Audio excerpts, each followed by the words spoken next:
Coming to you straight from the Rio Grande and beyond. Broadcasting to the four corners of the globe. So grab your seat, your coffee, or your sundowner. Okay, everybody, here we go. On point, as always. This is Gloves Off. Gloves Off. So when I was working on Selena, the series for Netflix, to play the role of Abraham Quintanilla, I put on a specific amount of weight, which I was fine doing, but also realizing it could be difficult to get that weight off. I got back into my physical regimen with James Leja, but I was still having trouble with just those last amounts. And that's when I got to meet Arturo from Laredo Medical Weight Loss Clinic. And just the products that he gave me kind of put me over the edge. I feel great about myself.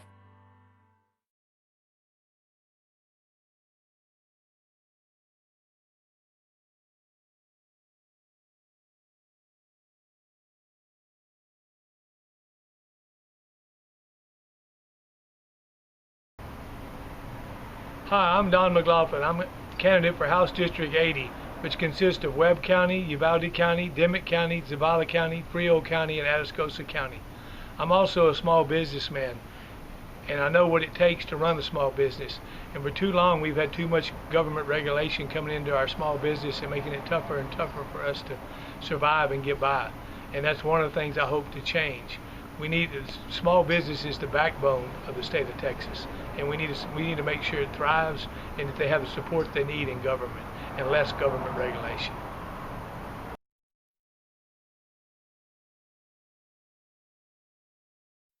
We're back at you in Gloves Off, and today I got a great guest, a candidate that's running for Laredo City Council District 4, Osvaldo Guzman. How are we doing today? How you doing? Good morning. Good morning.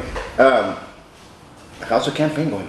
It's going. We're working hard every day. I mean, we go out there and try and talk to the people and tell them my platform, and we're working hard. You know, this is something that we started months ago, and it's coming to fruition. Yeah. So, but we're working it every day, Paul. You know, sometimes when I've seen them, when I've interviewed other candidates, and they join because they want to fix one thing, and when they're going, all of a sudden they realize that there's other things that are happening because they start talking to people in their districts. Has that happened to you? It has, Paul, and of course the biggest issue right now with the city is the water, you know, and District 4 is affected, you know, and I know there's the master plan. They had 13 blocks that needed to be water lines that needed to be replaced, you know. But as you walk the neighborhood, you know, the district, there's other complaints, you know, that you get. Of course, the lighting, the streets, and stuff like that. And not only the district, but the people you run into, they complain about building permits. There's a lot of issues, you know. I mean, besides just in the district, I mean, the city has a lot of issues going on right now. Absolutely. You know, the water issue is the main one. Yes, sir. And right now, our main focus should be on water, period, whichever way. And I saw, or what I've seen is a type of, let's sweep everything under the rug. Yes. And that's the feeling of a lot of people have already gotten, tired. Yes. They have lost faith in our city government. Unfortunately, many have. And what they see, or what I see, is that they're blaming illegal connections. Yes. You mentioned, building permits and so on and so forth. If there's an illegal connection, should the inspectors be on top of stuff that's being corrected? Now, who allowed that to occur? Was it a building inspector or just people going out there and building it? That's what the building inspectors are going to do. Or did they allow this to happen? And I think that investigation needs to come in, because if we have faulty building inspectors, which we've had problems with in the past, and their attitudes the way they are, I think we have to start there, because of over 200, it's not one, it's over 200. That means it's a common factor. Yes, and you're right, Paul. There's a lot of questions to be answered, you know, and And you got to start holding people responsible. You know, I mean, they need to be held responsible, starting from the top. You know, because that's why you have a city manager that we pay. You know, and I mean, and it trickles down to everybody, to the inspectors. But those are a lot of questions that need to be answered. You know, because the government, there's a lot of departments that fall into the other. You know, you're doing construction, you have inspectors that go out there and sign off on things, or maybe they say, you know, maybe there's something nefarious going on there. I don't know. There's a lot of talk, and and they sign off on things that are not done properly, and all of a sudden now we have this problem. Yes. So they're not saying it's here specifically on these streets. They're just saying in a broad sense. You know what I'm afraid of? I'm afraid of that as soon as these elections are done, Yes.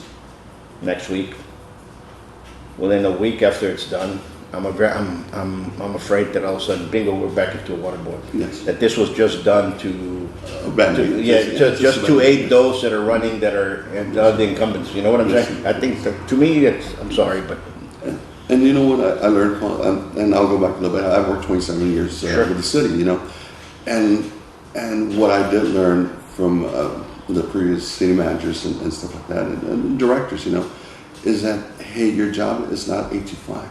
You need to go out there at 8, 9, 10 o'clock, you know, at night, you know, and go see what's going on, you know. Yeah. I mean, hey, everything seems to be perfect from 8 to 5, but what's going on after 5?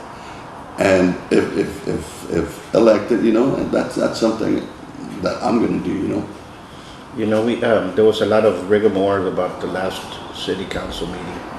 There was a lot of bickering because there's a lot of, and I think people need to understand that everybody needs to be focused to move things forward. And I understand that when you have a board or a committee or you need people from all different walks of life to come down with different ideas for it to propel forward. But here it doesn't seem to be that way. It just seems that it's the same problem over and over. Yes, sir. And in the last, I would say, from the previous administration to this one, the problems have escalated. Yes, sir. Yes, and that's something. I mean, council has to come together. They need to be united. You know, they're there. Yes, of course, for their district. You know, but as a city in a whole. You know, and that's something that I hear that it's not happening right now. Absolutely. You know, you're not supposed to know what's going on, and you're supposed to get there and vote on things. Yes, sir. But it seems the way it is looking now, you have cliques. Yes. And those cliques means that they're talking behind closed doors, Yes. and they're trying to make their votes have already been decided Yes. outside of council. Yes. And it's kind of like, I don't know, people, like I said, they're disillusioned. Yes, sir. We have a dysfunctional government. Yes, sir. More and more so, people now do not trust the government here. A lot of restaurants that needed water Yes, sir. for cooking, or you know, Small small businesses hurt, you know, and people say, no, it's not, but that's the backbone of our community, and I think we have to protect that. And right now, with this council, with this administration that we have, and the previous one, small businesses were not treated that way, and that's basically what we need to do, and we need to get people in there that have a common sense. Yes, sir. And we talk about small businesses, and yeah, everybody gets affected, you know. But besides the business, you have the employees that get affected. You Sure. know, they have a family that they need to support. You know, so again, it trickles down to everybody. You know, Absolutely. something that we take for granted. Hey, water, we see it every day. You know, and we take it for granted. You know, but it's life. You know, that's what we need. Water is life. Absolutely, and we need to start, you know, right now they want to push this binational park that they Yes. want, you know, between 500 million to 1 billion. They Yes. don't know, they don't even know the plans. It's 6.5 miles, no, it's 6 miles, no, it's 6.2 miles, no, it's 6.3. They're all over the place, and I think right now that should be left in the back burner. Yes. And right now the priority is to get water inside and start from scratch, you know, and it's harmful, really. And you talk about that park. I work for Parks and Recreation, so I'm a big parks guy, you know. Sure. But hey, there's other necessities. There's you know, necessities, There's right. other important issues that we need to take care of, you know. And we go back to the parks. Yes, everybody talks about, hey, okay, I want to build recs and I want to build parks and stuff like that, which is great, you know. But it's hard. I mean, when you have water issues, you know, when you have things like that, and then you still got to look at the operations costs. You know, hey, I mean, can we cover the operations? You know, you're gonna have to cover more manpower and stuff like that. So. You know, security. We need security. Yes, sir. You know, we have the previous administration, this administration were against. It seems this administration's against the border walls and yes, the border security, and they want to put drones in the air, and they want to put this and put that. We've had drones for the longest time, Yes. and they're checked out of El Paso, and they're the ones that check the whole thing. And we have had a drone system since Bush was around, Yes. and so we do have that. We have that type of virtual. Now it's better, Yes. but what we do have is we don't have security. Yes. Okay, they send me a video, and I'll play it and I'll show it to you. They claim it's alleged to be Father Magnum Park a couple of days ago, and you had a bunch of illegals just running across, and it was not 5, 10, it was a bunch. Yes. There was no border patrol, there was no police, kids were playing in the playground, parents and kids were there. I mean, we're in a dangerous situation, and everybody's kind of honking dory like, oh no, it's kosher, it's kumbaya. Yeah. No, it's no more kumbaya. I mean, they were all military age males. Yes. There weren't females in there, and there weren't little kids. Yes. There's no security. Yes, and we got to take care of, like Yeah. I said, make sure that our police department, our fire department, you know, are properly funded and stuff like that. Sure. And you talk about that video.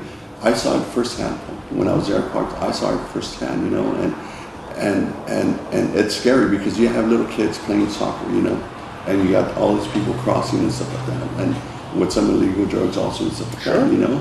And it's scary, you know, because they try and blend in with the public and stuff like that, but it's scary. So, I mean, we got to make a better effort to control that and work closely with the federal government.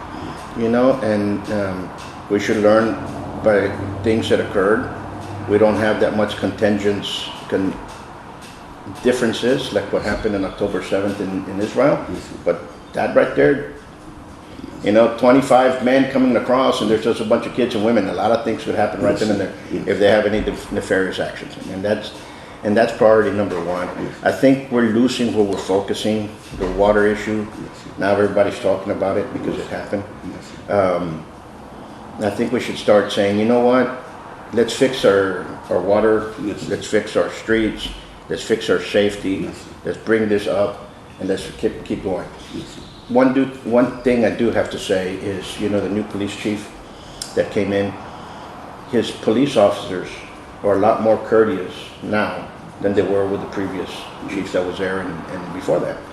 And to me, that's a sign that things are turning in that department. There's always times to fix. But, you know, my thumbs up to the chief there, and he's doing a good job because I've experienced it in the last couple of months, a lot of dealing with police officers and so on and so forth, and they're very courteous. You know, it's a huge difference. Yes, and you're right. I mean, we need to remember, starting with city council, hey, we're there to serve the public. Absolutely. And we're there to serve the public, and that's something that I mean, we work for the public. You get elected, you know. We're public servants. Everybody's a public servant, you know. So like you were saying earlier, people are losing trust, you know, and we got to go back and get it. Yes, sir. We need to go back and get that trust. We need to bring it forward. We need to embrace that from there. We have to be proud of the leaders that we have. We have to say, you know what? I'm glad he was elected. Yes. I'm glad this happened. And if we have to change the charter to the point that it's a one term, let's do it, because I think that will change people from going in there, doing a job, and then moving out. Not going in there, doing a job, and now expecting to be there again. Yes. And I think that's what a lot of these guys have gone in there and say, okay, now I'm in here. Yes. Now I can do whatever I want. No, out you go. And that's not because we don't like you, but I think that's give it a change for us to start rolling, you know. We have a lot of parks. Yes, sir. You know that we have a lot of parks, and I think we should start paying attention to the parks that we have. Yes, sir. And building upon those parks. Exactly. Exactly. I completely agree. And build those parks up better, because those little communities in there, you have some parks that they call parks and it's just a slab with a swing set. Yes. No, let's build those parks. Yes.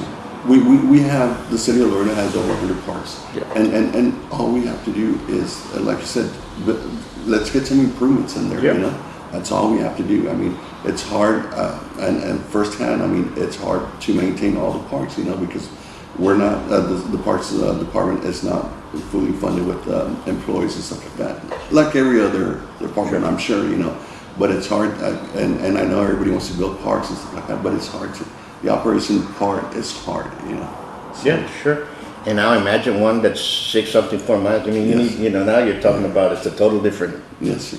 I mean, I understand dreams, Yes, but sir. sometimes we have to dream. We have to set dreams to become goals, become reality, not Yes, sir. the Wizard of Oz. Yeah, and I remember somebody telling me, we need to go back to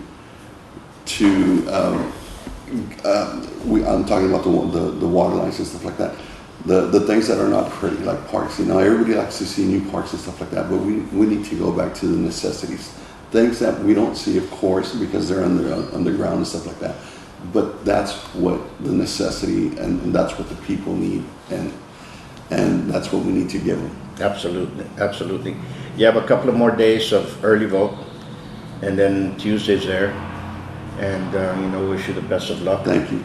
And everybody's running. I think it's been a very clean campaign. I think there's a lot of good people inside running with a good intention, and hopefully, instead of them becoming enemies, they should bind together and start moving things forward. Yes. And I think that's what people need to understand, is we live in the city. Don't become an enemy. Don't become hatred. Don't become this and that. And you know what I'm saying? Yes. If somebody wins, help them. Yes. Help them. Become better. Yes. And I think that's what I think. Yeah, so like you said, I think everybody that's running in District 4, they all have good intentions. Yeah, they all have They good all have good intentions. intentions, and everything's been settled, and everybody has respect to themselves and stuff like that. Absolutely. And like I said, I mean, hey, everybody's good. Absolutely. Once more, folks, we're running out of time, but we'll leave you with this. We'll continue our conversation, but you all stay safe, be safe, and go out and vote if you haven't voted. There's different areas. The fire station on Del Mar is open. Downtown is open. The library in the south is open. You have the City Hall Annex over here from the Loop also. Yeah, City Hall Annex and the Loop is also open. So go out there. It's time. People say it's time consuming. I don't want to go. Don't get disillusioned if you're trying to fight for something that's doing in there. And because on Tuesday you have to go vote in your precinct, and that's going to be a little bit harder. I believe so. Yeah, no, now you can go vote anywhere. Yes. Oh, okay. Well, then that's great. So try to get it out of the way. Don't procrastinate if you're going to go vote. Yes. And then once more, Thank you very much for your time. folks. We'll leave you with this. You stay safe, be safe, and God bless you all. Till next time, much peace. Thank you.